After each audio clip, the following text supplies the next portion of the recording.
يا أيها الذين آمنوا إذا نودي للصلاة من يوم الجمعة فاسعوا إلى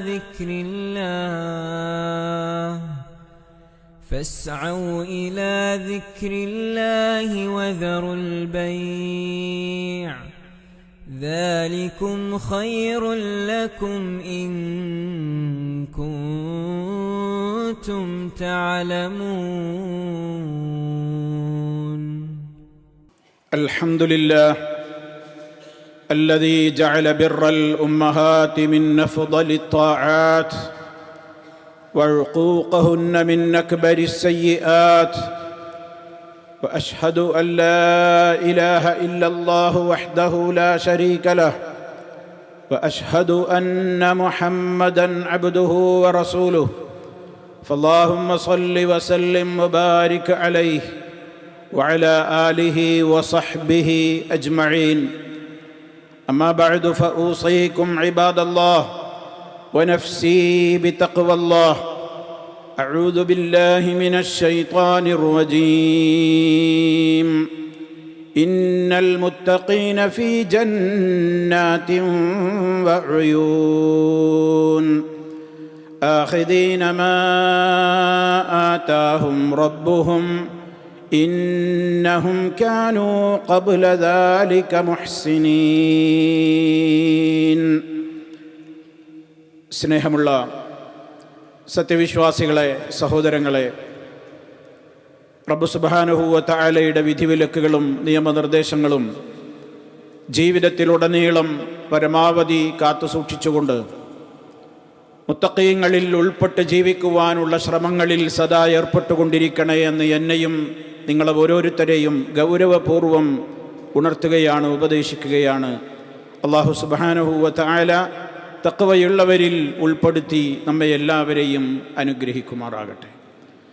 സഹോദരങ്ങളെ, നമ്മുടെ ജീവിതത്തിൽ റഹ്മാനായ റബ്ബിനോടുള്ള കടമകൾ കഴിഞ്ഞാൽ സൃഷ്ടികളിൽ അല്ലാഹു സുബ്ഹാനഹു വ തആല നമ്മോട് ഏറെ ആദരവും അതുപോലെ തന്നെ ബഹുമാനവുമൊക്കെ നൽകുവാൻ പഠിപ്പിച്ചു തന്നിട്ടുള്ള അല്ലാഹുവിനോടും അല്ലാഹുവിൻ്റെ റസൂലിനോടുമുള്ള മഹബ്ബത്ത് കഴിഞ്ഞാൽ നമ്മളേറെ ഇഷ്ടപ്പെടേണ്ടവരും ആദരിക്കേണ്ടവരും ബഹുമാനിക്കേണ്ടവരുമായ നമ്മുടെ മാതാപിതാക്കളിൽ ഏറ്റവും കൂടുതൽ അതിൽ തന്നെയും അത്യുന്നതമായ കടമകളുള്ള ഏറെ പ്രാധാന്യമുള്ള നമ്മുടെ മാതാക്കളെ സംബന്ധിച്ച് അല്ലാഹു സുബ്ഹാനഹു വ തആല നമുക്ക് അറിയിച്ചു തന്നിട്ടുള്ള ആ കടമകൾ, അതാണ് നമുക്കൊരൽപ്പനേരം ഇന്ന് മനസ്സിലാക്കുവാനുള്ളത്. മഹാരഥന്മാരായ പ്രവാചകന്മാരോട് പോലും അല്ലാഹു സുബ്ഹാനഹു വ തആല വളരെ കൃത്യമായി ശക്തമായ നിലയ്ക്ക് വസിയ്യത്ത് കൊടുത്തിട്ടുള്ള കാര്യമാണത്. മഹാനായ ഈസാ അലൈഹിസ്സലാത്തു വസ്സലാം പറയുന്നുണ്ട്, വ ഔസാനി ബിസ്സലാത്തി വസ്സകാത്തി മാ ദുംതു ഹയ്യാ വബർറൻ ബിവാലിദതി. എന്നോട് എൻ്റെ റബ്ബ് ശക്തമായ നിലക്ക് ഉപദേശിച്ചിരിക്കുന്നു, നിസ്കരിക്കണമെന്ന്, സക്കാത്ത് കൊടുക്കണമെന്ന് ഞാൻ ജീവിച്ചിരിക്കുന്നിടത്തോളം കാലം. തീർന്നില്ല, വബർറൻ ബിവാലിദതി, എൻ്റെ മാതാവിനോട് പുണ്യം ചെയ്യണമെന്ന്, എൻ്റെ ഉമ്മയോട് ഏറെ വാത്സല്യവും ഉമ്മയോട് ഏറെ നന്മയും ചെയ്യുന്ന വ്യക്തിത്വമായി ജീവിക്കണമെന്ന് ഞാൻ കൃത്യമായി തന്നെ ഉപദേശിക്കപ്പെട്ടിരിക്കുകയാണ്. അവരോടുള്ള കടമകൾ വീട്ടുവാനും അവർക്ക് നന്മകൾ ചെയ്യുവാനും അവരെ ആദരിക്കുവാനും അവരോട് വാത്സല്യവും അനുകമ്പയും സദാ പ്രകടിപ്പിച്ചു കൊണ്ടിരിക്കുവാനും കൽപ്പിക്കപ്പെട്ടു എന്നാണ് അവിടെ മുഫസ്സിറുകൾ വ്യക്തമായി തന്നെ രേഖപ്പെടുത്തിയത്. ഒരു മാതാവിൻ്റെ മഹത്വം അവിടെയാണ്. ഒരു ഉമ്മ എന്ന് പറയുമ്പോഴുള്ള നമ്മുടെ മനസ്സിൻ്റെ ആ വികാരം, ഉമ്മയെ പൊന്നുമ്മ എന്ന് മനസ്സിലെപ്പോഴും ഓർക്കുന്ന നമ്മൾ, എന്തുകൊണ്ടാണ് ആ വലിയ മഹത്വം അല്ലാഹു അവർക്ക് നൽകിയത്? ഗർഭകാലത്ത് അവരനുഭവിച്ച പ്രയാസങ്ങളും പ്രസവഘട്ടത്തിൽ അവരനുഭവിക്കുന്ന കഷ്ടതകളും മറ്റാർക്കും പറഞ്ഞറിയിക്കാൻ സാധ്യമാകാത്തത്ര ക്ലേശകരമായിരുന്നു. പരിശുദ്ധ ഖുർആൻ അതൊക്കെ ചില വാക്കുകളിൽ ഒതുക്കുകയാണ് ചെയ്തത്. വളരെ വ്യക്തമായി തന്നെ അല്ലാഹു എല്ലാം ഉൾക്കൊള്ളുന്ന പദപ്രയോഗങ്ങളാണ് അവരുടെ കഷ്ടപ്പാടുകളെ സംബന്ധിച്ചു പറഞ്ഞിടത്ത് ഖുർആനിൽ 1-2 ഇടങ്ങളിലായി പ്രത്യേകം എടുത്തു പറഞ്ഞത്. വവസ്സൈനൽ ഇൻസാന ബിവാലിദൈഹി, മനുഷ്യനോടിതാ നാം ശക്തമായി ഉപദേശിക്കുകയാണ്. മനുഷ്യരോട് ശക്തമായ നിലക്ക് ഞാനിതാ ഉപദേശം നൽകുകയാണ്, വസിയത്ത് പറയുകയാണ്.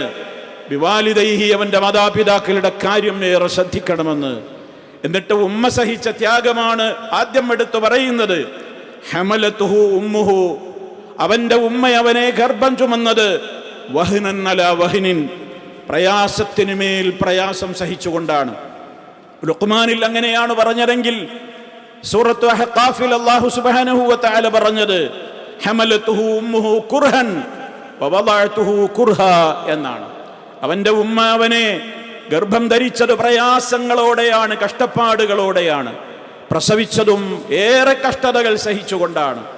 ആ പ്രയാസങ്ങൾ ആർക്കാണ് പറഞ്ഞറിയിക്കാൻ സാധിക്കുക? ഗർഭിണിയാണ്. നമ്മെ നമ്മുടെ മാതാവിൻ്റെ ഗർഭാശയത്തിൽ നമ്മളിങ്ങനെ ഒരു കുഞ്ഞിതാ ജനിക്കാൻ പോകുന്നു, താൻ ഗർഭിണിയാണ് എന്ന് അറിയുന്ന നിമിഷം മുതൽ ഒരു ഉമ്മ വളരെ കെയർഫുള്ളാണ്. ഒരു ഉമ്മ വളരെ ശ്രദ്ധിക്കുകയാണ്. ഞാൻ ഗർഭിണിയാണെന്നറിയുന്ന നമ്മെ ഗർഭം ചുമന്ന് ഗർഭത്തിൻ്റെ തുടക്കത്തിലാണ് ഞാൻ എന്നറിയുന്ന നിമിഷം മുതൽ ഒരു ഉമ്മയുടെ മനസ്സിനുണ്ടാകുന്ന സന്തോഷം, അവിടം മുതൽ അവർ ഏറെ സന്തോഷിക്കുകയാണ്. അവരുടെ ശരീരത്തിൽ നിന്ന് അന്നം വലിച്ചെടുത്തുകൊണ്ട് നമ്മുടെ ശരീരം അവരുടെ ഗർഭപാത്രത്തിൽ വളരുകയാണ്. ദുർബലയായിരുന്നു അവർ. ഓരോ ഘട്ടത്തിലും അവരുടെ പ്രയാസങ്ങൾ കൂടിക്കൂടി വന്നു. നമ്മുടെ മാതാവിൻ്റെ ഗർഭാശയത്തിൽ നമ്മുടെ വളർച്ച കൂടുന്തോറും നമ്മുടെ ഉമ്മ ഏറെ പ്രയാസം സഹിച്ചു. അവർക്ക് ഭാരം കൂടി വന്നു. ഭാരം കൂടുന്തോറും അവർ കൂടുതൽ കൂടുതൽ പ്രയാസങ്ങളിലേക്ക് നീങ്ങി. ഒരു പേനക്കും എഴുതി തീർക്കാനാവാത്ത, ഒരു നാവുകൊണ്ടും പറഞ്ഞവസാനിപ്പിക്കാനാവാത്ത, ഒരാൾക്കും ചിന്തിക്കാൻ പോലും ആകാത്തത്ര കടുത്ത വേദന സഹിച്ചുകൊണ്ട് അവർ നമുക്ക് ജന്മം നൽകി. അവർ നമ്മെ പ്രസവിച്ചു. നിന്നവർ നോക്കി കണ്ടതോടുകൂടി ആ പ്രസവത്തിൻ്റെ ശേഷം നമ്മുടെ ആ കുഞ്ഞുമുഖം അവർ കണ്ടതോടുകൂടി അതുവരെ സഹിച്ച പറഞ്ഞറിയിക്കാനാവാത്ത ഗർഭകാല വേദനകളും പ്രസവത്തിൻ്റെ വേദനകളും മുഴുവൻ ആ ഒരൊറ്റ സെക്കൻഡ് കൊണ്ട് അവർ മറന്നു. നമ്മെ നോക്കി ആ ഒരൊറ്റ സെക്കൻഡ് കൊണ്ട് നമ്മെ കാണാനായ ആ ഒരു സന്തോഷത്തിൻ്റെ നിമിഷത്തിൽ അനുഭവിച്ചതൊക്കെ അവർ മറന്നു. അത്രയേറെ അവർ നമ്മെ കണ്ടപ്പോൾ സന്തോഷിച്ചു. പിന്നീട് അങ്ങോട്ട് ഓരോ നിമിഷങ്ങളും പിന്നെ നമ്മളായിരുന്നു അവരുടെ മനസ്സിൽ, മറ്റൊന്നും അവരുടെ മനസ്സിൽ ഉണ്ടായിരുന്നില്ല. മഹാനായ മൂസ നബി അലൈഹിസ്സലാമിനെ സംബന്ധിച്ച് അള്ളാഹു ചരിത്രം പറയുന്നിടത്ത് പറയുന്നുണ്ട്, മൂസ അലൈഹിസ്സലാമിനെ വേർപെട്ടവര് ആ കുഞ്ഞായിരിക്കെ കടലിൽ പെട്ടിയിലാക്കിക്കൊണ്ട് അവിടെ ഒഴുക്കേണ്ടി വന്ന ആ സന്ദർഭം, കുഞ്ഞിനെ വേർപിരിഞ്ഞ ഘട്ടത്തെ സംബന്ധിച്ച് അള്ളാഹു തആല പറയുന്നത് വഅസ്ബഹ ഫുആദു ഉമ്മി മൂസ ഫാരിഗാ എന്നാണ്. ഉമ്മയുടെ മൂസ അലൈഹിസ്സലാമിന്റെ ആ മാതാവിന്റെ ഹൃദയം ശൂന്യമായി തീർന്നു. കാരണം കുട്ടിയല്ലാത്ത മറ്റൊന്നും പിന്നെ ആ ഹൃദയത്തിലില്ല. കുഞ്ഞിന്റെ കാര്യം മാത്രമാണ് ഒരു ഉമ്മ പ്രസവിച്ച ഒരു നവജാത ശിശുവിനെ കുറിച്ച്, പിന്നെ ആ കുട്ടിയുടെ ചിന്തകൾ മാത്രമാണ് ആ ഉമ്മയുടെ മനസ്സിലുള്ളത്. പിന്നീട് അങ്ങോട്ട് പ്രതീക്ഷകളാണ് നമ്മെക്കുറിച്ച്. നമ്മുടെ ഓരോ ചലനങ്ങളും അവർ നിരീക്ഷിച്ചു. ഒരു വീഴ്ചയും വരാതെ നമ്മളെ നോക്കി. മടിത്തട്ടിൽ അവർ നമുക്ക് വിരിപ്പൊരുക്കി, നെഞ്ചോട് ചേർത്ത് അവർ നമുക്ക് പാലൂട്ടി. ഉറങ്ങും വരെ അവരുറങ്ങിയില്ല. നമ്മൾ ഉറങ്ങുവോളം അവരുറങ്ങിയില്ല. നമ്മളൊന്ന് ഉറങ്ങി എന്നറിഞ്ഞാൽ, പിൻ ഡ്രോപ്പ് സൈലന്റ് എന്ന് പറഞ്ഞാൽ, ഒരു സൂചി വീണാൽ കേൾക്കും അതിൻ്റെ ശബ്ദം. അത്ര കരുതലോടെയാണ് കുഞ്ഞൊന്ന് ഉറങ്ങി എന്നറിഞ്ഞാൽ ആ ഉമ്മ കുഞ്ഞിനെ അവിടെ കിടത്തിയിട്ട് കൈ വലിക്കുന്ന, വിരലുകൾ വലിക്കുന്ന രംഗം പോലും നമ്മളൊക്കെ കാണാറില്ലേ? ആ കുട്ടിയുടെ ഉറക്കത്തിനൊരു തടസ്സം വരരുതെന്ന നിലയ്ക്ക് അത്ര വലിയ നിശബ്ദതയോടെ നമ്മെ നമ്മുടെ ഉമ്മ ഉറക്കി, പാലൂട്ടി, അതേപോലെ തന്നെ താരാട്ടി വളർത്തി. നമ്മുടെ വേദനകൾ, നമ്മൾ വേദനിക്കുന്നത് ഉമ്മക്ക് സഹിക്കാനാവില്ലായിരുന്നു. നമ്മുടെ ഓരോ അനക്കങ്ങളും ഓരോ രൂപത്തിലുള്ള ചലനങ്ങളും ആ ഉമ്മ കൗതുകത്തോടെ നിരീക്ഷിച്ചു. നമ്മളൊന്ന് പുഞ്ചിരിക്കുന്നത് കാണാൻ, നമ്മളൊന്ന് ചിരിക്കുന്നത് കാണാൻ, നമ്മുടെ കിളിക്കൊഞ്ചൽ കേൾക്കാൻ, നമ്മുടെ കുസൃതികൾ കാണാൻ, പ്രയാസങ്ങൾക്കും പാതിരാവുകൾക്കുമിടയിലും ഉറക്കമിളച്ചുകൊണ്ട് ആ ഉമ്മ കാത്തിരുന്നു. ആ നിലക്കുള്ള ഒട്ടേറെ അനുഭവങ്ങൾ പ്രത്യേകമായ നിലക്ക് തന്നെ അവരുടെ മനസ്സിൽ, നമ്മുടേതായ സന്തോഷങ്ങൾക്ക് വേണ്ടി നമ്മുടേതായ കാര്യങ്ങൾക്ക് വേണ്ടി അവരുടെ ഒരുപാട് സുഖങ്ങൾ അവർ വേണ്ടെന്ന് വെച്ചു. ഇതൊക്കെ സഹിച്ചവരാണ് നമ്മുടെ ഉമ്മ. ഹമലത്തുഹു ഉമ്മുഹു കുർഹൻ വവളഅതുഹു കുർഹ, എല്ലാം അതിലടങ്ങിയിട്ടുണ്ട് പ്രിയപ്പെട്ടവരെ. അങ്ങനെ അവർ നമ്മളെ പ്രസവിച്ചു, വളർത്തിയുണ്ടാക്കി. പകരം നമുക്ക് എന്ത് നൽകാനാകും? നമ്മുടെ സമ്പത്ത് മുഴുവനും ആ കാൽക്കൽ കൊണ്ടുപോയി വെച്ച് ഉമ്മ ഇതെടുത്തോളൂ, ഇത് മുഴുവനും നിങ്ങൾക്കാണെന്ന് പറഞ്ഞാലും പകരമാവില്ലെന്നാണ് ഇസ്ലാം പറയുന്നത്. എന്നിട്ടും പല മക്കളും ഉമ്മമാർക്ക് നൽകുന്ന കാശെത്രയാണ്, ഉമ്മക്കയച്ചു കൊടുക്കുന്ന ചെലവെത്രയാണ്, ഉമ്മക്ക് വേണ്ടി നൽകുന്ന സമ്പത്ത് എത്രയാണ്, ഉമ്മയുടെ കാൽക്കൽ ഉമ്മയുടെ കൈകളിൽ വെച്ചു കൊടുത്ത് സന്തോഷിപ്പിക്കുന്ന ദിർഹമുകളുടെ രൂപയുടെ മൂല്യം എത്രയാണ്. അവരുടെ ഖൽബ് പോലും പൊട്ടിത്തകർക്കുന്ന വിധത്തിലുള്ള പെരുമാറ്റങ്ങൾ നമ്മൾ പെരുമാറുമ്പോൾ എന്താണ് നമ്മളൊക്കെ അവർക്ക് ഇന്ന് പകരം കൊടുത്തുകൊണ്ടിരിക്കുന്നത്? ചിന്തിക്കണം. ആരാണ് ഈ ഉമ്മ? മുഴുവനായി നമുക്ക് തന്നവരാണ്, എല്ലാം തന്നവരാണ്. അവർക്ക് സമ്പത്ത് വലുതായിരുന്നില്ല നമ്മെ വളർത്തുന്ന കാലത്ത്, അവരുടെ ജീവൻ പോലും വലുതായിരുന്നില്ല നമ്മെ വളർത്തുന്ന കാലത്ത്.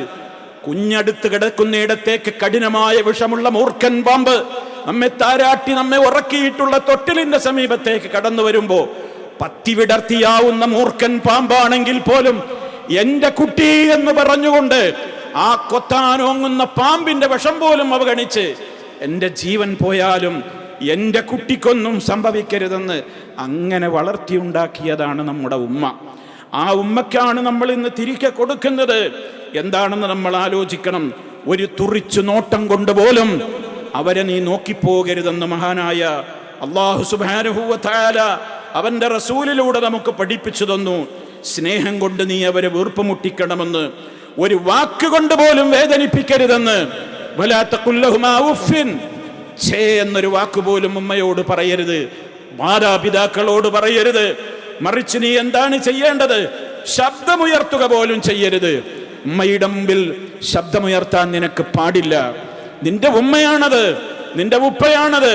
ഫലാ തഖുൽ ലഹുമാ ഉഫ്ഫിൻ വലാ തൻഹർഹുമാ, നീ അവരുടെ മുമ്പിൽ ഷൗട്ട് ചെയ്ത് സംസാരിക്കരുത്, ഒച്ചയിട്ടുകൊണ്ട് സംസാരിക്കരുത്, ഛേ എന്നൊരു വാക്ക് പോലും പറയരുത്.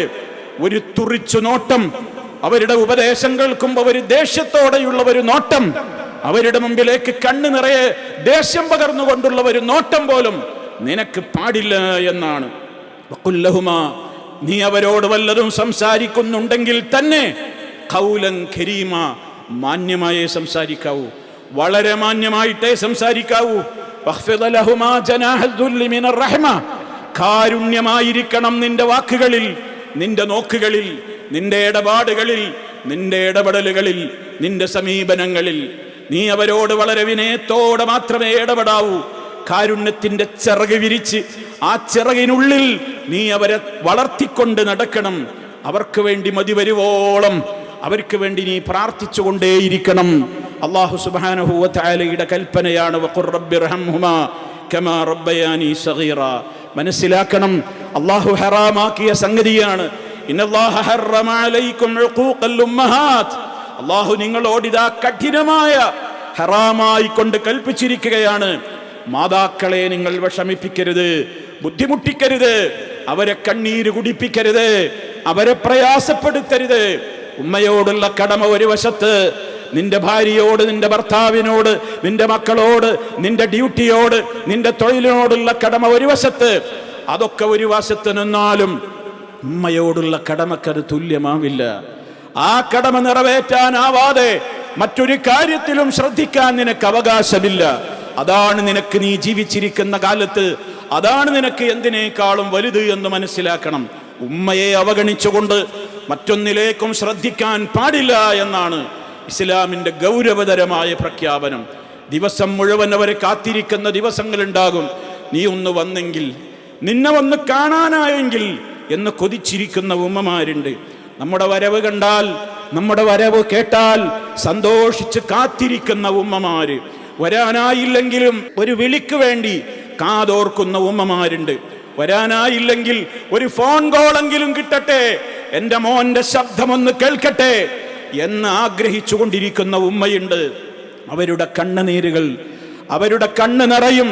ഫോണിന്റെ അങ്ങേ തലക്കൽ നിന്ന് ഉമ്മ അസ്സലാമു അലൈക്കും ഉമ്മ എന്നുള്ളൊരു വിളി കേൾക്കാൻ കൊതിക്കുന്ന, അത് കേട്ടാൽ എല്ലാം മറക്കുന്ന, ഇനി അവർക്ക് അന്നത്തെ ദിവസം ഇനി ഒന്നും വേണ്ട, അത്രയും വലിയ സന്തോഷത്തിലാകുന്ന ഉമ്മയാണ്. നമ്മൾ മനസ്സിലാക്കണം സഹോദരങ്ങളെ, ഒരു മാതാവിനെ സംബന്ധിച്ചിടത്തോളം അതൊന്നും ഒരാൾക്കും പറഞ്ഞറിയിക്കാൻ സാധ്യമല്ല എന്നാണ് മാതാവിനെ പടച്ച റഹ്മാനായ റബ്ബ് പറയുന്നത്. അത് അള്ളാഹ് വ്യക്തമാക്കി തന്നതിലൂടെ നമ്മളിനി എങ്ങനെയാണത് പറഞ്ഞറിയിക്കേണ്ടത്? അതുകൊണ്ട് തന്നെ ഒന്ന് കാണാൻ കൊതിച്ചിട്ട് കാണാൻ സമ്മതം കൊടുക്കാത്ത മക്കൾ, എത്രയോ കാലമായി ഒന്ന് കണ്ടിട്ടില്ല, അതല്ലെങ്കിൽ ഉമ്മയുടെ ആഗ്രഹത്തിന് തടസ്സം നിൽക്കുകയാണ്.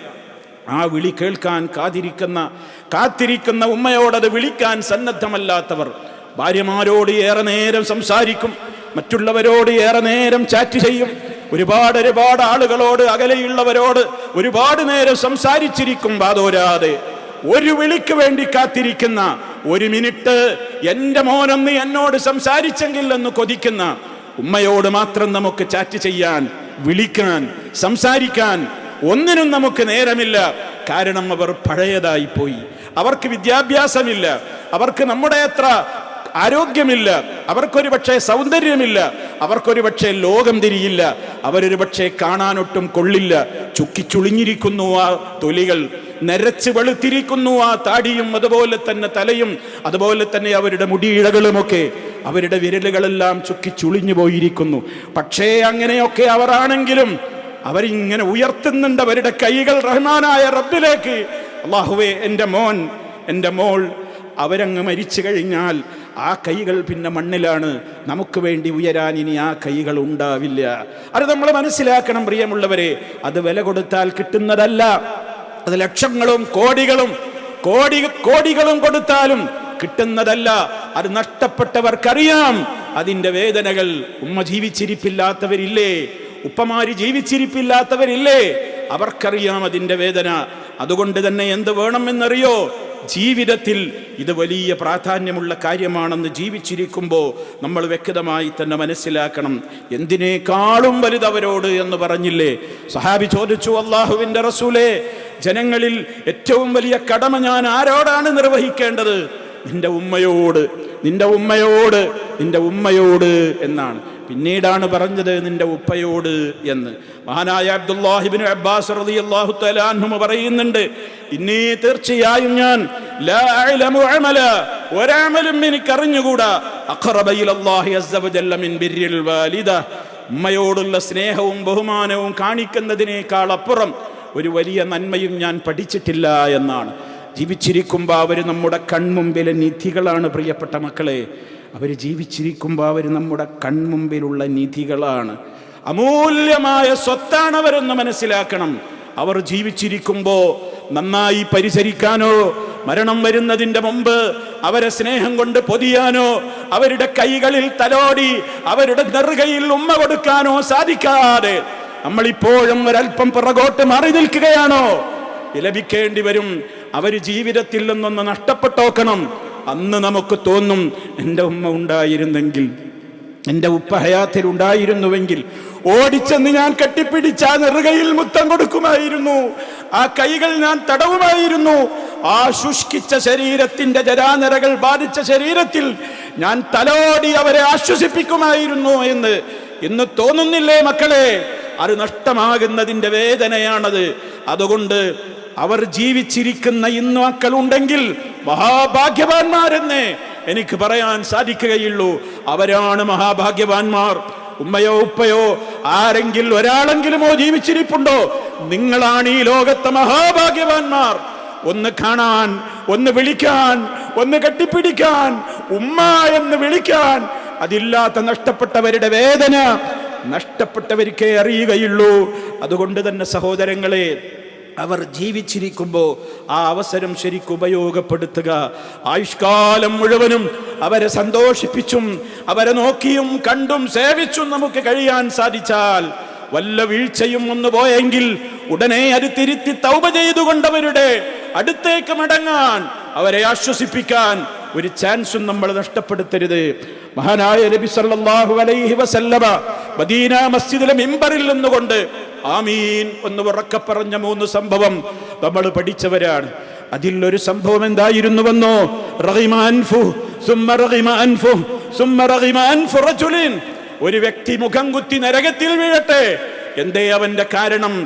അദ്റക വാലിദൈ, അവന് മാതാപിതാക്കൾ ഉണ്ടായിരുന്നു. മാതാപിതാക്കളുടെ അവന്റെ ജീവിതകാലത്ത് രണ്ടാളെയും അവന് നോക്കാൻ കിട്ടി. ഇനി അതല്ലെങ്കിൽ ഒരാളെയെങ്കിലും കിട്ടി വാർദ്ധക്യകാലത്ത്. എന്നിട്ടും അവൻ അവരെ പരിഗണിക്കാതെ നരകാവകാശിയായി മാറി. ലം യദ്ഖുലിൽ ജന്ന, അവന് സ്വർഗത്തിൽ കയറാൻ സാധിച്ചില്ല അവര് മുഖേനയെങ്കിൽ അവനാണ് ഏറ്റവും വലിയ നാശം പിടിച്ചവൻ. അവൻ നശിക്കട്ടെ, അവൻ നശിക്കട്ടെ, അവൻ നശിക്കട്ടെ എന്ന പ്രാർത്ഥന ജിബ്രീൽ പ്രാർത്ഥിച്ചപ്പോൾ മുത്ത് മുസ്തഫ സല്ലല്ലാഹു അലൈഹി വസല്ലം ആമീൻ എന്നുറക്കെ പറഞ്ഞു. പ്രിയമുള്ളവരെ, നമ്മുടെ ദുആക്ക് ഇജാബത്ത് കിട്ടണമെന്നുണ്ടോ? നമ്മൾ അല്ലാഹുവിനോട് ചോദിക്കുമ്പോൾ ആ ചോദ്യത്തിന് ഉത്തരം കിട്ടണമെന്നുണ്ടോ? നമ്മുടെ മാതാക്കളെ പരിചരിച്ചോളൂ. ഞാനൊരു സംഭവം നിങ്ങളെ കേൾപ്പിക്കട്ടെ. മഹാനായ മുത്ത് മുസ്തഫ സല്ലല്ലാഹു അലൈഹി വസല്ലമ സഹാബിമാരോട് റബ്ബ് നൽകിയ വഹയിന്റെ അടിസ്ഥാനത്തിൽ ഇടയ്ക്കിടെ പറയാറുണ്ടായിരുന്നു, സഹാബിമാരെ, അങ്ങ് ദൂരെ യമനിലൊരു മനുഷ്യനുണ്ട്. ഒരാൾ ഇവിടെ കടന്നു വരും. അയാളുടെ അടയാളം പോലും പറഞ്ഞു, ഏത് ഗോത്രക്കാരനാണെന്ന് പറഞ്ഞു, ഏത് നാട്ടുകാരനാണെന്ന് പറഞ്ഞു, അയാളുടെ ശരീരപ്രകൃതം പറഞ്ഞു, ശരീരത്തിലുള്ള അടയാളങ്ങൾ വരെ പറഞ്ഞു കൊടുത്തു. അയാൾ നിങ്ങളുടെ മുമ്പിലെങ്ങാനും ഏതെങ്കിലും കാലത്ത് കിട്ടിയാൽ നിങ്ങൾ അയാളോട് പറയണം, നിങ്ങൾ എനിക്ക് വേണ്ടി പ്രാർത്ഥിക്കണം എന്ന് പറയണം. അള്ളാഹുവിനോട് നിങ്ങൾ പ്രാർത്ഥിക്കാൻ പറയണം. എന്ത്? അദ്ദേഹത്തോട് നിങ്ങൾ പറയണം, നിങ്ങൾ എനിക്ക് വേണ്ടി അള്ളാഹിനോട് പ്രാർത്ഥിക്കാൻ പറയണമെന്ന്. കാരണം ചോദിച്ചാൽ ഉത്തരം കിട്ടുന്ന ഒരു നല്ല മനുഷ്യനാണ് അദ്ദേഹം എന്ന് നബി സല്ലല്ലാഹു അലൈഹി വസല്ലം ഒരാളെ കുറിച്ച് പ്രവചിച്ചു. ചരിത്രത്തിൽ രേഖപ്പെടുത്തപ്പെട്ട അത്യുന്നതനായ താബിഈയായി അറിയപ്പെടുന്ന ഉവൈസുൽ ഖർനി റളിയല്ലാഹു തആല അൻഹു. ഉവൈസ് റളിയല്ലാഹു തആല അൻഹു സഹാബിയല്ല, സഹാബി ആവേണ്ടിയിരുന്നു. മുസ്തഫയുടെ കാലത്ത് അങ്ങ് യമനിൽ വെച്ച് റസൂലുള്ളാഹിനെ കുറിച്ച് കേട്ടപ്പോൾ തന്നെ മുസ്ലിമായതാണ്. നബിതങ്ങളെ കാണാൻ മദീനയിലേക്ക് വരാനുണ്ടായ ഏക തടസ്സം എന്തായിരുന്നുവെന്നോ? പ്രായമായ ഉമ്മയുണ്ടായിരുന്നു വീട്ടിൽ, നോക്കാൻ ആളില്ലായിരുന്നു. ഉമ്മാനെ സ്നേഹിച്ച്, ഉമ്മാനെ പരിചരിച്ച്, ഉമ്മാനെ ശുശ്രൂഷിക്കാൻ ഞാൻ ഇവിടം വിട്ടാൽ ഒരാളില്ലല്ലോ എന്ന് വിചാരിച്ച് ഉമ്മയോടുള്ള ആ പരിചരണത്തിന് വേണ്ടി മാത്രം മുത്ത് മുസ്തഫയെ കാണാൻ തേടി ഇറങ്ങി സഹാബി എന്ന പദവിയിലേക്ക് എത്തുന്നത് പോലും ഒഴിവാക്കിയിട്ട് ആ ഉമ്മക്ക് വേണ്ടി അവിടെ ജീവിച്ച മഹാനായ വ്യക്തിത്വമായിരുന്നു ഉവൈസ് റളിയല്ലാഹു അൻഹു. അതുകൊണ്ട് അദ്ദേഹം സഹാബിയായിട്ട് എണ്ണപ്പെടുന്നില്ല. കാരണം റസൂലുള്ളാഹിനെ കണ്ടിട്ടില്ലല്ലോ. ആ വ്യക്തിത്വത്തെക്കുറിച്ചാണ് അള്ളാഹിൻ്റെ റസൂൽ സഹാബികളോട് വഹീൻ്റെ അടിസ്ഥാനത്തിൽ പറഞ്ഞു കൊടുക്കുന്നത്. നിങ്ങളിലേക്ക് ഒരാൾ വരും യമനിൽ നിന്ന്. ഇതിങ്ങനെ സഹാബിമാർ തിരയാണ്. ഉമർ ഖത്താബ് റളിയല്ലാഹു തആല അൻഹുവിൻ്റെ ഭരണകാലം. മഹാനായ ഉമർ റളിയല്ലാഹു തആല അൻഹു മദീനയിൽ അവിടുന്ന് ഭരണം നടത്തിക്കൊണ്ടിരിക്കുന്ന കാലത്ത് ഓരോ രാജ്യക്കാരും ഹജ്ജിന് വരുമ്പോൾ, സംഘങ്ങൾ വരുമ്പോൾ ഒക്കെ ചോദിക്കും, നിങ്ങളിൽ ആരാണ് യമൻകാരുള്ളത്, ആരാണ് ഖറൻ നിവാസികളുള്ളത്? ഒരാളെ കണ്ടപ്പോൾ പറഞ്ഞു, ഞാൻ യമനിൽ നിന്നാണ്. ചോദിച്ചു, നിങ്ങൾ ഖറൻ ഗോത്രക്കാരനാണോ? അതെ. നിങ്ങളുടെ ശരീരത്തിൽ ഇങ്ങനെ ഒരു രോഗമുണ്ടായി മാറിയ അടയാളമുണ്ടോ? അതെ. നിങ്ങൾക്ക് പ്രായമുള്ള ഒരു ഉമ്മയുണ്ടോ? അതെ. എങ്കിൽ നിങ്ങൾ എനിക്ക് വേണ്ടി പ്രാർത്ഥിക്കണം. നബി സല്ലല്ലാഹു അലൈഹി വസല്ലമിന്റെ അധ്യാപനം കേട്ട ഉമർ ഖത്താബ് റളിയല്ലാഹു തആല അൻഹു, ആരാണ് ഉമർ റളിയല്ലാഹു തആല അൻഹു? സ്വർഗ്ഗമുണ്ടെന്ന് സുവിശേഷം അറിയിക്കപ്പെട്ട രണ്ടാമത്തെ വ്യക്തിത്വമാണ്. ആ ഉമർ റളിയല്ലാഹു അൻഹു ആണ് തന്റെ എത്രയൊന്നും പദവിയില്ലാത്ത മഹാനായ ഉവൈസ് റളിയല്ലാഹു അൻഹുവിനോട് നിങ്ങൾ എനിക്ക് വേണ്ടി അള്ളാഹുവിനോട് പ്രാർത്ഥിക്കണം എന്ന് പറയുന്നത്. ആ പദവിയിലേക്ക് മഹാനവറുകളെ എത്തിച്ചതെന്തായിരുന്നുവെന്നോ? അദ്ദേഹം ഉമ്മയോട് സ്നേഹമുള്ളയാളായിരുന്നു, ഉമ്മയെ ശുശ്രൂഷിച്ച വ്യക്തിത്വമായിരുന്നു. അത് അദ്ദേഹത്തെ സംബന്ധിച്ച് അള്ളാഹു പറയുന്നത് എന്താ അറിയോ? അദ്ദേഹം അള്ളാഹുവിൽ സത്യം ചെയ്തുകൊണ്ട് ഒരു കാര്യം അള്ളാഹിനോടാണ് ആവശ്യപ്പെട്ടാൽ അത് അള്ളാഹ് അങ്ങ് നിവർത്തിച്ചു കൊടുക്കുമായിരുന്നു എന്നാണ്. ഉമർ റളിയല്ലാഹു തആല അൻഹു പറഞ്ഞു, നിങ്ങൾ എനിക്ക് വേണ്ടി പ്രാർത്ഥിക്കണം. അദ്ദേഹം ഉമർ റളിയല്ലാഹു അൻഹുവിന് വേണ്ടി പാപമോചനത്തിന് വേണ്ടി പ്രാർത്ഥിച്ചു എന്ന് ചരിത്രം നമുക്ക് രേഖപ്പെടുത്തുകയാണ്. ഇമാം മുസ്ലിം റിപ്പോർട്ട് ചെയ്തിട്ടുള്ള ഹദീസിൽ കാണാം. നിങ്ങൾ എങ്ങോട്ടാ മടങ്ങിപ്പോകുന്നതെന്ന് ചോദിച്ചു. ഞാൻ കൂഫയിലേക്ക് തിരിച്ചു പോകുന്നു എന്ന് പറഞ്ഞു. അവിടെയുള്ള ഗവർണർക്ക് ഞാൻ നിങ്ങളെക്കുറിച്ച് അറിയിപ്പ് കൊടുക്കട്ടെയോ എന്ന് ചോദിച്ചു. വേണ്ടാന്ന് പറഞ്ഞു. അറിയപ്പെടാൻ ആഗ്രഹിച്ചില്ല. മഹാനവറുകൾ തിരിച്ചുപോയി എന്നാണ് ചരിത്രം. വലിയ പാഠങ്ങളുള്ളൊരു ചരിത്രമാണ്. പ്രിയമുള്ളവരെ, ഇതെന്തിനാ ഓർമ്മപ്പെടുത്തിയത്? മഹാനായ ഉവൈസ് റളിയല്ലാഹു അൻഹുവിന് അത്യുന്നതമായ പദവി നൽകി അദ്ദേഹത്തിന്റെ സമ്പത്തിന്റെ പവർ കൊണ്ടല്ല, മറ്റേതെങ്കിലും പവർ കൊണ്ടല്ല, അധികാരത്തിന്റെ പവർ കൊണ്ടല്ല, പെറ്റുമ്മയെ നോക്കി വളർത്തുവാനുള്ള ശുഷ്കാന്തി അത് കാണിച്ചതുകൊണ്ട് അത്യുന്നത പദവിയിലെത്തിയ മഹാനായ ഉവൈസ് വിശ്വാസികളെ നമുക്ക് ഗുണപാഠമാണ്. അതുകൊണ്ട് ചിന്തിക്കുക, ഉമ്മ, പൊന്നുമ്മ അത് തന്നെയാണ് ഏറ്റവും പ്രധാനം എന്ന് നമ്മൾ മനസ്സിലാക്കുക. അല്ലാഹു സുബ്ഹാനഹു വ തആല അപാകതകൾ പുറത്തു തന്നുകൊണ്ട് അവരോടുള്ള കടമകൾ നിർവഹിക്കുന്ന സജ്ജനങ്ങളിൽ നമ്മെ ഉൾപ്പെടുത്തി അനുഗ്രഹിക്കുമാറാകട്ടെ. അഖൂലു ഖൗലി ഹാദാ വ അസ്തഗ്ഫിറുല്ലാഹ ലീ വലക്കും ഫസ്തഗ്ഫിറൂഹു ഇന്നഹു ഹുവൽ ഗഫൂറുർ റഹീം. അൽഹംദുലില്ലാഹി വഹ്ദഹു വസ്സലാത്തു വസ്സലാമു അലാ മൻ ലാ നബിയ്യ ബഅദഹു വഅലാ ആലിഹി വസഹ്ബിഹി വമൻ തബിഅ ഹദിയഹു. അമ്മാ ബഅദ് ഫഊസീകും ഇബാദല്ലാഹ് വനഫ്സി ബിതഖ്വല്ലാഹ്. അല്ലാഹുവിനെ സൂക്ഷിച്ച് ജീവിക്കണേ. ഒരിക്കൽ കൂടി എന്നെയും നിങ്ങളെയും ഓർമ്മപ്പെടുത്തുകയാണ്. അല്ലാഹു നമ്മെ അനുഗ്രഹിക്കുമാറാകട്ടെ. സഹോദരങ്ങളെ, മാതാപിതാക്കളോടുള്ള കടമ, ആ മാതാക്കൾ നന്മയുടേതായ കവാടങ്ങളായിരുന്നു നമുക്ക്. നമ്മൾ പലപ്പോഴും നമുക്ക് നഷ്ടബോധമുണ്ടാകും, അവരും മരിച്ചുപോയല്ലോ. അങ്ങനെ ജീവിച്ചിരിക്കാത്ത മാതാപിതാക്കൾ ഉണ്ടാകുമല്ലോ ഈ ശബ്ദം ശ്രവിക്കുന്ന നമ്മളുടെ കൂട്ടത്തിൽ. ആ കടമകൾ അവസാനിച്ചു എന്ന് കരുതരുത്. നമുക്ക് മുമ്പിൽ നന്മയുടെ കവാടങ്ങൾ ഇനിയും അവരോട് ചെയ്യാനുള്ളത് കൊട്ടിയടക്കപ്പെട്ടിട്ടില്ല. അവരുടേതായ ഖബറുകളിൽ പ്രകാശം നിറയാൻ നമുക്ക് ആത്മാർത്ഥമായി പ്രാർത്ഥിക്കാം. വലതുൻ സാലിഹുൻ യദഉ ലഹു. അവർക്ക് വേണ്ടി പ്രാർത്ഥിക്കുന്ന ഒരു സാലിഹായ സന്താനം അതവരുടെ ഖബറിൽ അവർക്ക് പ്രകാശം കിട്ടാൻ കാരണമായി തീരും. നിരന്തരമായി നമ്മൾ റബ്ബിർഹംഹുമാ കമാ റബ്ബയാനി സഗീറാ എന്ന് പ്രാർത്ഥിച്ചുകൊണ്ടേയിരിക്കണം. നമുക്ക് വേണ്ടി പ്രാർത്ഥിക്കുമ്പോഴൊക്കെ അവർക്ക് വേണ്ടി പ്രാർത്ഥിച്ചുകൊണ്ടേയിരിക്കണം. പ്രിയമുള്ളവരെ, തീർന്നില്ല. നമ്മുടേതായ ഇസ്തിഗ്ഫാറുകൾ അവർക്ക് സ്വർഗീയമായ പദവിയിൽ അത്യുന്നതമായ സോപാനങ്ങളിലേക്ക് കയറാൻ അത് നിമിത്തമാകുമെന്ന കാര്യത്തിൽ സംശയമില്ല. അവർ ജീവിച്ചിരിക്കുമ്പോൾ അവർക്കുണ്ടായിരുന്ന കടബാധ്യതകൾ നിനക്ക് താങ്ങാവുന്നതാണെങ്കിൽ നമ്മൾ വീട്ടുക. അത് അവരോട് ചെയ്യുന്ന സ്നേഹമാണ്. അവർ നിർവഹിച്ച വല്ല നേർച്ചക്കടങ്ങളും ഉണ്ടായിരുന്നുവോ റബ്ബിന്റെ പേരിൽ അവർ നേർച്ചയാക്കിയത്, അത് വീട്ടാൻ നമുക്ക് സാധിക്കുമെങ്കിൽ അത് നമ്മുടെ കടമ തന്നെയാണ്. അവർ നൽകിയിട്ടുള്ള കരാറുകൾ, അവർ നൽകിയിട്ടുള്ള വസിയത്തുകൾ, അവർ നൽകിയിട്ടുള്ള ഉപദേശ നിർദ്ദേശങ്ങൾ അതൊക്കെ നിറവേറ്റിക്കൊണ്ട് ജീവിക്കുവാൻ നമുക്ക് സാധിക്കണം. അതൊക്കെ അവരോട് മരണശേഷവും ചെയ്യേണ്ടുന്ന നമ്മുടെ കടമകളാണ്. അവർക്ക് വേണ്ടി ദാനധർമ്മങ്ങൾ ചെയ്യാം.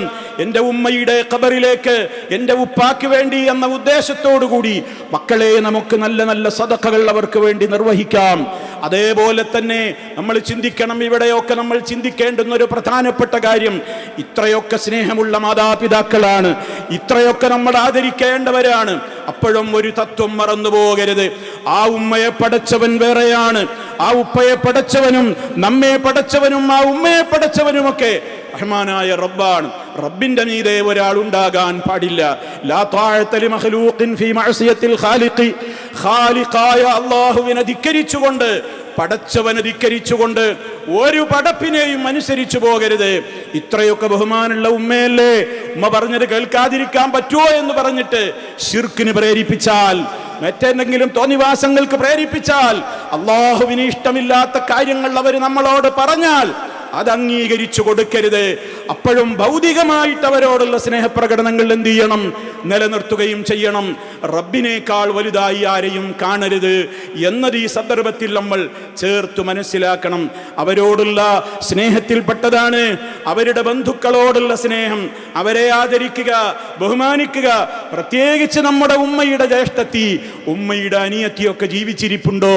അവരാണ് ഇളയമ്മമാര്, അവരാണ് മൂത്തമ്മമാര്, ചെറിയുമ്മ, വലിയുമ്മ എന്നൊക്കെ നമ്മൾ പറയുന്ന അവരൊക്കെ ഉമ്മയുടെ സ്ഥാനത്താണ്. അൽ ഖാലത്തു ബിമൻസിലത്തിൽ ഉമ്മി. അങ്ങനെയുള്ള നമ്മുടെ ഇളയമ മൂത്തമ്മമാരൊക്കെ ഉമ്മയുടെ സ്ഥാനത്താണെന്ന് മനസ്സിലാക്കണം. നമ്മുടെ ഉമ്മയെ മരിച്ചു പോയിട്ടുള്ളൂ, ആ ഉമ്മയുടെ സഹോദരിയുണ്ടോ, മൂത്തമ്മയുണ്ടോ, ഇളയമയുണ്ടോ? പോയി കാണണം, പരിചരിക്കണം. നബി സല്ലല്ലാഹു അലൈഹി വസല്ലമയുടെ സമീപത്തേക്ക് ഒരു സഹാബി വന്നുകൊണ്ട് ചോദിക്കുകയാണ്, യാ റസൂലല്ലാഹ്, ഇന്നി അസബ്തു ദൻബൻ അളീമാ.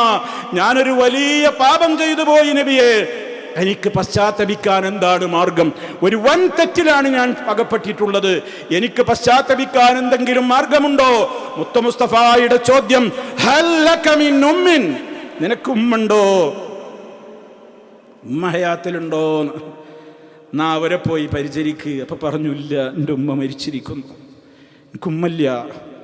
നബി സല്ലല്ലാഹു അലൈഹി വസല്ലമിന്റെ അടുത്ത ചോദ്യം, എങ്കിൽ ഹൽ ലക മിൻ ഖാല, നിനക്ക് ഇളയമയുണ്ടോ, മൂത്തമ്മയുണ്ടോ?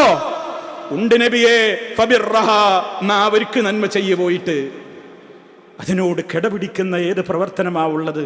നമ്മുടെ പാപങ്ങൾ പൊറുത്ത് കിട്ടാൻ, നമ്മുടെ ദുആക്ക് ഇജാബത്ത് കിട്ടാൻ, നമുക്ക് അല്ലാഹുവിൻ്റെ അടുക്കൽ അത്യുന്നതമായി സീറ്റുറപ്പിക്കാൻ, ഇതിനേക്കാൾ ഇനി ഉന്നതമായ ഒരു നന്മയുടെ കവാടം ഇനി ഏതാ നമുക്ക് റബ്ബ് തുറന്നു തരേണ്ടത്? പക്ഷേ മക്കളെ, എത്ര പേർക്ക് അതിന് സാധിക്കുന്നുണ്ട്? വെട്ടിക്കൊല്ലുന്ന മക്കൾ, പറന്നു വീണ ഉമ്മയുടെ ഗർഭപാത്രം ചുമന്ന അടിവയറ്റിലേക്ക് ആഞ്ഞു ചവിട്ടുന്ന മക്കൾ, നിസ്കാരപ്പായയിൽ നിസ്കരിച്ചു കൊണ്ടിരിക്കുന്ന ഉമ്മയുടെ പിൻഭാഗത്ത് തലയിൽ ഹാമർ കൊണ്ട് അടിച്ചു വീഴ്ത്തുന്ന മക്കൾ, ആ മക്കൾ ഇന്ന് മയക്കുമരുന്നിന്റെ ലഹരിയിലാണ്. അവർക്ക് പൊന്ന് വേണം, അവർക്ക് സ്വത്ത് വേണം, അവർക്ക് ലഹരി വേണം. അവരുടെ സുഖത്തിന് വിരുദ്ധമായത് ഉമ്മയാണെങ്കിൽ ഉമ്മയെ കഴുത്തറക്കും, ചവിട്ടും, ആഞ്ഞു തൊഴിക്കും, എന്തും അവർ ചെയ്യും. ബാപ്പയായാലും അവർക്ക് വിരോധമില്ല. ഈ ഒരവസ്ഥയിലേക്ക് അവരെ എത്തിച്ചത് ലഹരിയാണ്. ഈ അവസ്ഥയിലേക്ക് അവരെ എത്തിച്ചത് ചെകുത്താനാണ്. ഈ അവസ്ഥയിലേക്ക് അവരെ എത്തിച്ചത് ഖുർആനും ഹദീസും പഠിക്കാതെ അവർ വഴിവിട്ട ജീവിതത്തിലേക്ക് പോയതാണ്. ആ പോയിന്റിലേക്ക് വരിക പ്രിയമുള്ളവരെ. പഠിക്കുക. മഹത്വമറിയുന്നവർക്കേ കടമകൾ നിറവേറ്റാൻ സാധിക്കുകയുള്ളൂ എന്ന് മനസ്സിലാക്കണം. കാരണം ഈ മേഖലക്കൊരു പ്രത്യേകതയുണ്ട്. ഇത് തിരിച്ചു വാങ്ങപ്പെടുന്ന കടമാണ്, ഇത് തിരിച്ചെടുക്കപ്പെടുന്ന കടമാണ്. ജീവിതകാലത്ത് ഉമ്മയോടും ഉപ്പയോടും പെരുമാറ്റം മോശമായാൽ നമുക്കുമുണ്ട് വളർന്നു വരുന്ന മക്കൾ. തിരിച്ച് സഹിതം വളരെ ശക്തമായ നിലക്ക് തിരിച്ചടിക്കാതെ ആ മക്കൾ വിട പറയൂലാന്ന് നമ്മൾ മനസ്സിലാക്കണം. നമ്മൾ കൊടുത്തതിൻ്റെ പകരം നമ്മുടെ മക്കൾ തരും. അള്ളാഹു കാത്ത് രക്ഷിക്കുമാറാകട്ടെ. നമ്മയും നമ്മുടെ മക്കളെയും അള്ളാഹു നല്ലവരാക്കി തീർക്കുമാറാകട്ടെ. മാതാപിതാക്കളോട് നന്മ ചെയ്യുന്ന സജ്ജനങ്ങളിൽ റഹ്മാനായ റബ്ബ് നമ്മെ ഉൾപ്പെടുത്തുമാറാകട്ടെ. എല്ലാ പാപങ്ങളും അള്ളാഹു പുറത്തു തരുമാറാകട്ടെ. മാരകമായ രോഗങ്ങളിൽ നിന്ന്, സഹിക്കാനാവാത്ത പരീക്ഷണങ്ങളിൽ നിന്ന് അള്ളാഹു നമ്മെ കാത്ത് രക്ഷിക്കുമാറാകട്ടെ. നമ്മളിൽ നിന്ന് മരണപ്പെട്ടു പോയ നമ്മുടെ മാതാപിതാക്കൾ, മറ്റു ബന്ധുമിത്രാദികൾ, എല്ലാ മുഅ്മിനീങ്ങൾക്കും അള്ളാഹു പുറത്തു കൊടുക്കുമാറാകട്ടെ.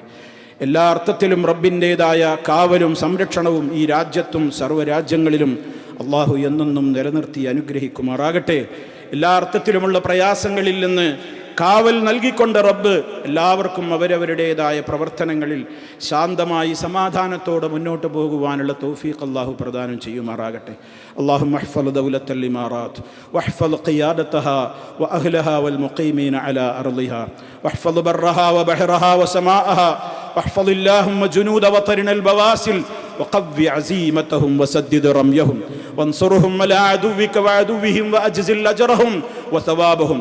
اللهم احفظ محمد بن زايد رئيس الدولة بحفظك واشمله برعايتك وأيده بنصرك ووفقه ونوابه وإخوانه حكام الإمارات وولي عهده الأمين لما تحبه وترضى. اللهم سدد خطى والدنا حاكم الشارقة وبارك له في عمره وعمله وأهله واغفر لوالديه ونجليه وادخلهم الجنة يا أرحم الراحمين. اللهم اغفر للمؤمنين والمؤمنات والمسلمين والمسلمات الأحياء منهم والأموات إنك مجيب الدعوات وقاضي الحاجات. اللهم أعز الإسلام والمسلمين وأذل الشرك والمشركين. اللهم أجرنا وأجر والدينا من النار. ربنا اغفر لنا ولإخواننا الذين سبقونا بالإيمان ولا تجعل في قلوبنا غلا للذين آمنوا ربنا إنك رؤوف رحيم. اللهم توفنا مسلمين وألحقنا بالصالحين والحمد لله رب العالمين.